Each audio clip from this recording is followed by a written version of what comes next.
Assalamualaikum warahmatullahi wabarakatuh. My name is Beldana Ansyarifa, and so today I will explain my instructional design material. So let's see. Kita akan membahas material tentang pembelajaran daring, yaitu pada kelas 10 semester 1, dan temanya How to Make Omelette. Aspek atau skill speaking, alokasi waktu 2 jam kali 45 menit.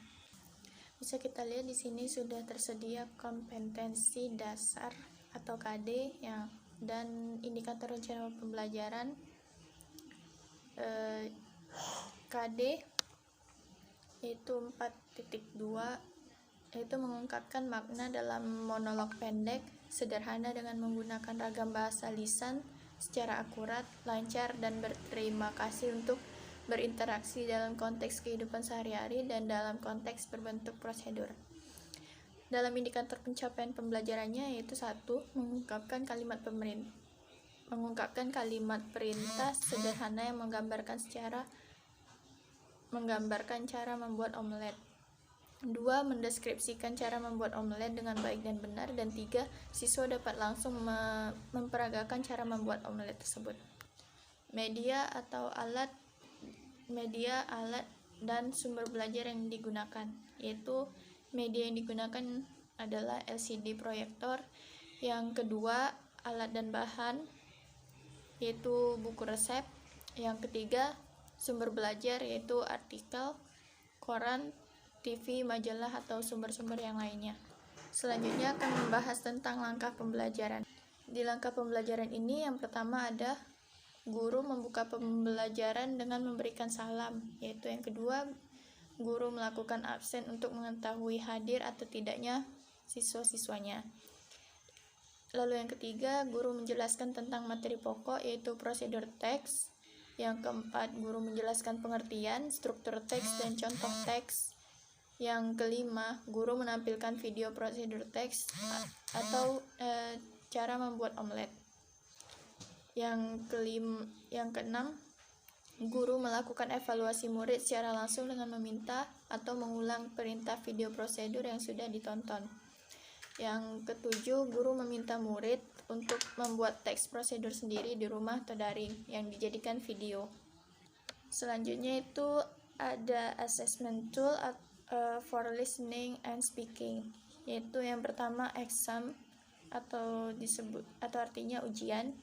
Yaitu ujian adalah alat penilaian yang sederhana dan sering digunakan di lingkungan sekolah. Ujian bertujuan menunjukkan sampai mana kemampuan wawasan belajar siswa selama kegiatan belajar mengajar yang telah dijalani oleh siswa tersebut.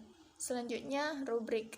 Rubrik adalah kriteria tertulis yang merinci ekspektasi tentang apa yang perlu diketahui dan dapat dilakukan siswa untuk menerima nilai tertentu. Dan rubrik dapat membantu guru untuk menggambarkan tujuan pembelajaran yang jelas bagi siswa, dan jika diberikan kepada siswa yang sebelum berkegiatan yang berfungsi untuk memandu upaya kegiatan mereka. Selanjutnya yaitu ada oral presentation, yang dapat diartikan sebagai penyampaian oleh seorang atau lebih siswa yang dapat memberikan pandangan kepada kelompok siswa lain tentang suatu topik yang telah ditentukan berdasarkan pada bacaan atau penelitian yang dilakukan. Selanjutnya itu ada assessment tool for reading and writing. Yang pertama itu writing report atau laporan tertulis, yaitu program yang dirancang untuk siswa yang ingin meningkatkan kemampuan menulis laporan dalam berbahasa Inggris secara efektif.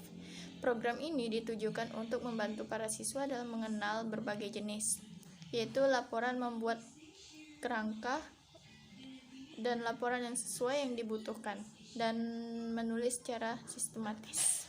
Yang kedua yaitu peer review, yaitu adalah sebuah teknik pembelajaran ketika siswa dapat berbagi tulisan mereka dengan teman sejawat untuk mendapatkan umpan balik atau feedback, dan kemudian menggunakannya untuk merevisi dan memperbaiki hasil tulisan mereka.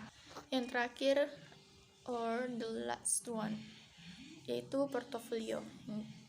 Portofolio adalah teknik penilaian yang dilakukan dengan cara menilai hasil karya peserta didik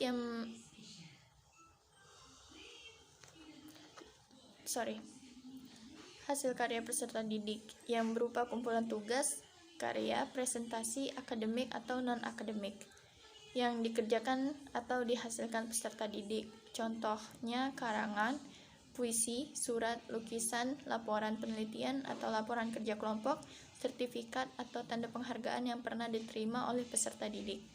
Kumpulan ini menggambarkan minat, perkembangan, prestasi, dan kreativitas peserta pada suatu periode tertentu.